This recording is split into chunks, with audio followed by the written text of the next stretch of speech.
Hi, this is Cynthia from Cynthia's Chair, and today my chair is my massage slash exercise table.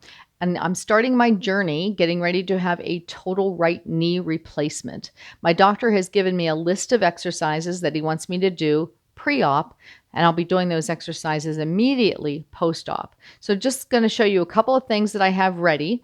I have a whole list of things that he wants me to do, and I'm going to need some type of a foam or heavy duty roll like this. This is a yoga roll that can be used. I also have this one. It could also be used. It's about the right size. The diameter on this, I guess, is probably about 5 inches. And then I also have a pad that came with my massage table. It's got a flat bottom and a curved top that I'll be able to use for some of the exercises as well. So I'm going to go through the exercises. These are really important because I need to prep my muscles for the surgery. So let's get started. Also wanted to let you know that I did a review on this particular massage table, so take a look and see if you can find that video. If you have any interest in that, if you have any questions on it, just shoot it down in the comments for me. So I have a booklet here from my doctor's office indicating each of the exercises that I need to do, and I'm going to go through them one by one. I'm not going to bore you with all of the repetitions, but I want you to see what it was he wanted me to do. So the first one is called an ankle pump, and I do need that roll for this one. I'm going to lie down on my back, and the exercise tells me to place my ankles on the bolster, bend both ankles up toward my body as far as possible, hold for 1 second, and then point the toes away from the body and hold for 1 second. And I'm to repeat that 30 times. So it looks just like this.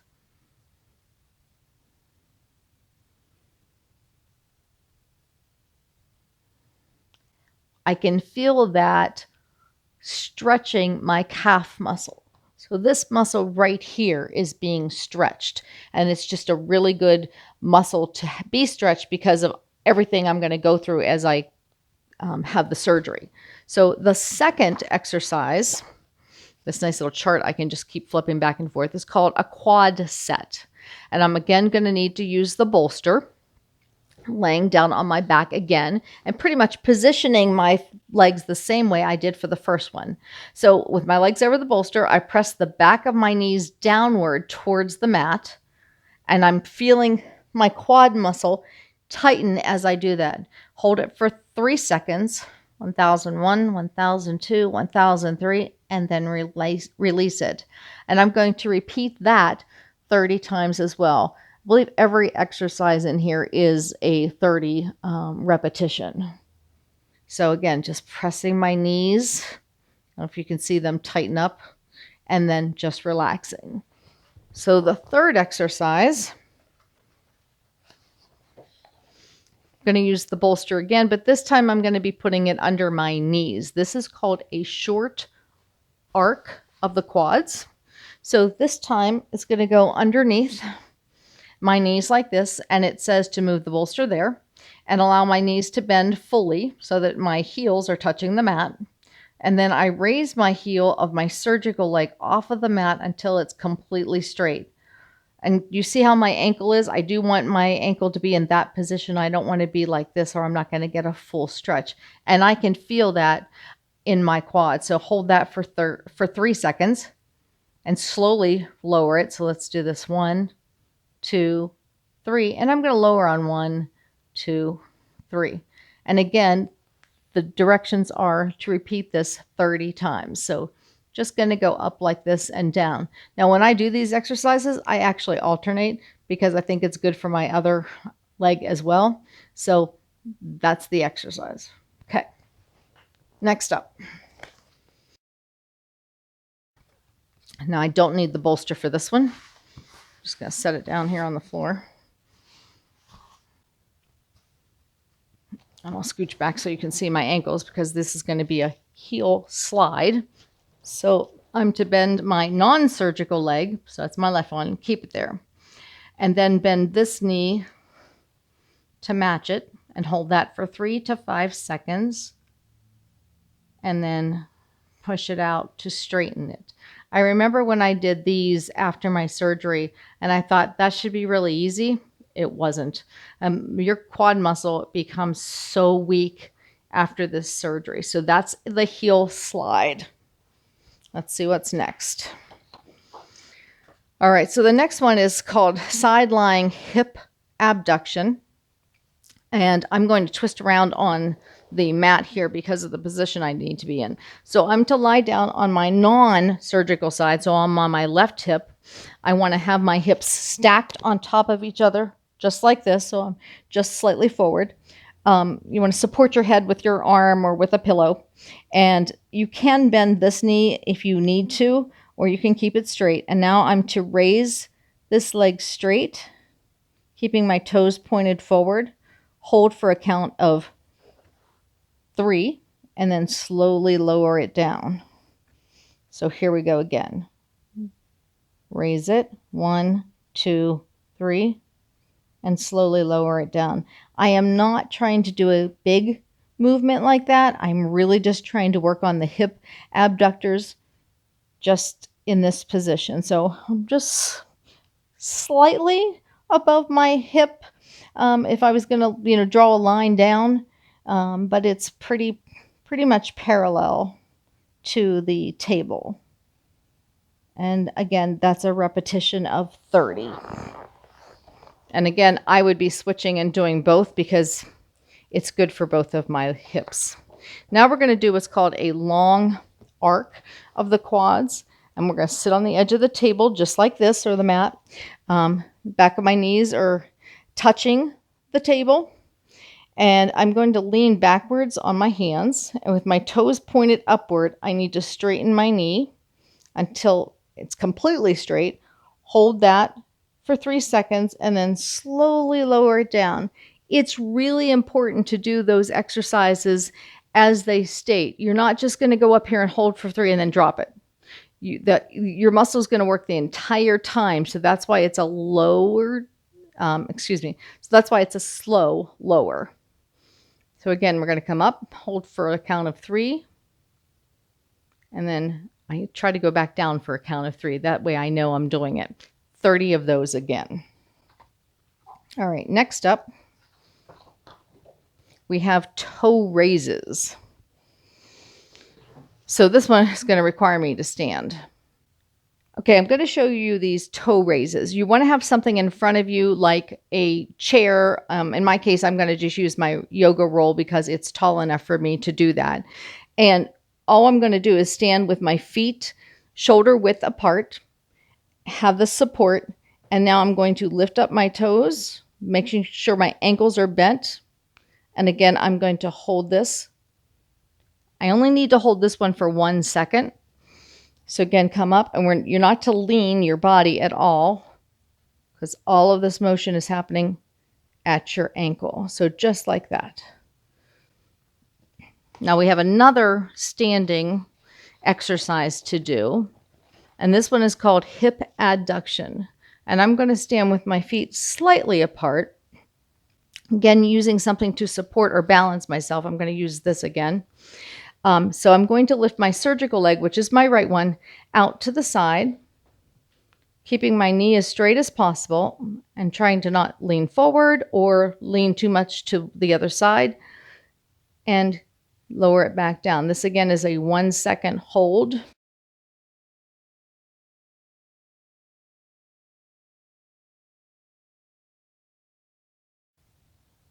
And back down. Staying in our upright standing position, legs slightly apart, or feet slightly apart as I'm showing. Again, you're going to use something to support you or balance you. And I'm going to bend my surgical knee and then lower it. Bend.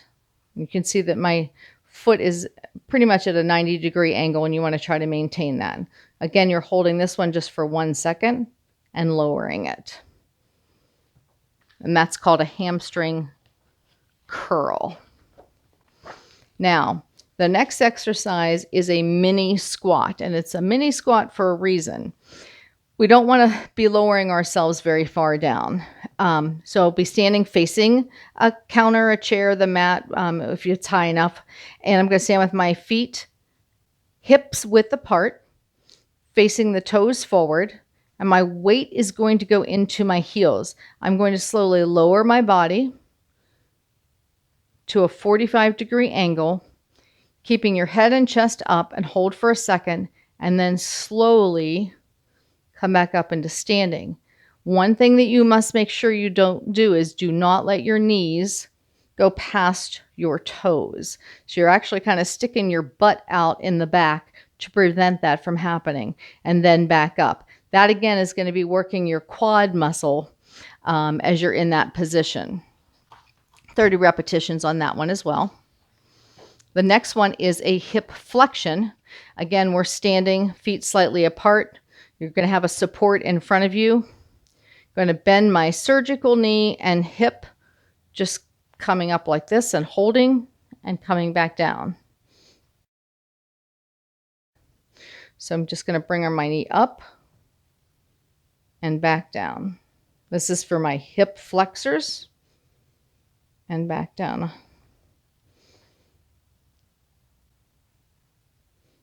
And back down. And again, hold for 1 second and repeat that 30 times. The next one is hip extension. Feet slightly apart, supporting yourself with something in front of you. Going to lift this surgical leg backward, keeping my knee as straight as possible. Hold for 1 second and bring it back. This is for hip extension. And your hip extensors, so your hip flexors are in front, your hip extensors are in the back. So this one is for hip extension. So I'm just going back, Again, repeat that for 30 repetitions. Now we have to do heel raises. Again, standing with our feet shoulder width apart, using something to support you in front, and you're going to raise up on your toes. Do not lean. Keep your body nice and tall. Hold for 1 second and then go back down. Hold for 1 second and go back down. And again, 30 repetitions of this one. All right. Now we're going to go back to the mat. So our next exercise is prone, which is being on your belly. Prone knee flexion. So I'm going to lie on my stomach, and you're to turn your head actually to the opposite side. So I'm going to turn my head to the left. I'm going to bend my operated leg backwards towards my buttocks. So it's hold that for 1 second. Slowly straighten it. Bend and hold for 1 second. Slowly straighten. And repeat that one 30 times. All right, let's see what our next one is. We're almost through these. All right, so back on my back. So this is called a straight leg raise. I'm going to bend my non-surgical leg and keep it right there. And I'm going to straighten my surgical leg. My ankle is going to be bent, and I'm going to raise it until my knee is at the same height as my other knee, and then slowly raise it down. This one is a hold for 1 to 3 seconds. Again, I want to see that I'm reaching it high enough. I'm feeling that in my quad again. Your quadricep muscle is your largest muscle, which means there's a lot of work that has to be done after you've had a surgical procedure. So the next thing I'm going to do is called a bridge. I'm lying on my back with my knees bent, and this bridge simply is lifting up at your hips like this, holding and then lowering down. And as we did with everything, it's a slow motion going up and a slow motion going down. And again, that's a repetition of 30. Okay, we're getting there. I need my my roll again, so let me put it up here on the mat. And this is a crossover extension stretch. So I'm going to take my surgical leg, which is my right leg, and cross my unaffected leg over my knee. What this is going to do is allow my non-surgical leg, my left leg, to relax and stretch my surgery knee. And you hold this position for a minute. Then you relax for 15 to 20 seconds and repeat that 5 times. Now, I can feel that. Haven't had my surgery yet, but I can definitely feel the discomfort from that. And then I'm going to relax. It said for 5 to 10 seconds. And then I'm going to repeat that. And again, I am using my non-surgery leg to press into my surgical knee, giving it a nice stretch. As I do this, I do have some discomfort going down my right calf, which is just indicative of why I need the surgery. This hold is going to be for an entire minute, and I can really feel that stretch happening. Now this one, because you're holding it for an entire minute, you only need to repeat this one 5 times. Okay, while that stretch is happening, now we're going to do what are called gluteal sets. So with my ankles on the bolster, I'm to squeeze my buttocks together, hold for 3 seconds, and relax. Repeat this one 30 times. So I'm really just going to tighten up everything. These isometric contractions are really going to help me get through this process of the replacement. Again, 30 repetitions. And that's it. We've now gone through all of the exercises that my surgeon has recommended that I do. So follow along. We're going to be doing this together. You'll get a chance to see what it looks like as I go through the process of having this knee replaced. I am both looking forward to it and dreading it at the same time. Looking forward to it because I will be relieved of pain in a few months, because I will still have pain for some period of time. But then I know that I'm going to be back to normal, or back to, the best function that I can be. I just want to show you the range of motion that I now have in my left knee. Now surgery was done 7 years ago. I have full range of motion back in my knee. I'm actually able to get on my knees. For my work, I have to get into a crawling position because I'm working with children on the floor, and I'm able to do that without pain. It took several years before I could actually do that without pain, but it wasn't years till I could get my knee to bend this far. I'm expecting the same flexibility with this knee. I can get my knee in that position. It's becoming more difficult. I sometimes have to actually physically get my leg there, but I am looking forward to getting this knee replaced, freeing up the pain, and getting my mobility back and being able to do the things that I love doing, like riding my bicycle and hiking and just being active. So come along with me on this journey.